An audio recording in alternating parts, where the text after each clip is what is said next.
Hey everyone, welcome back to our channel app tutorial. On today's video, I'm going to show you how to hide your photos in Muzz app. It's very quick and easy, so let's get started.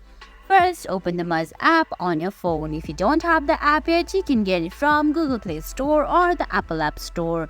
Once you do that, launch the app and sign in into your Muzz account. Now on the screen, you can see options like Marries, Explore, Chat and Menu. Go to Menu, scroll down and find that Settings option, which is in between Search Filters and Help Center. Now go to Settings. Under Settings, you have to go to Privacy. There you can see options like Who can see my Marries profile, Hide my Marries photos and videos, my Marries profile sharing link, Profiles I have blocked in Muzz, and Block my phone contacts. Well, users have to select the second option and turn it on. And guys, that's it. That's how you hide your photos in Muzz app. I hope you found this video helpful.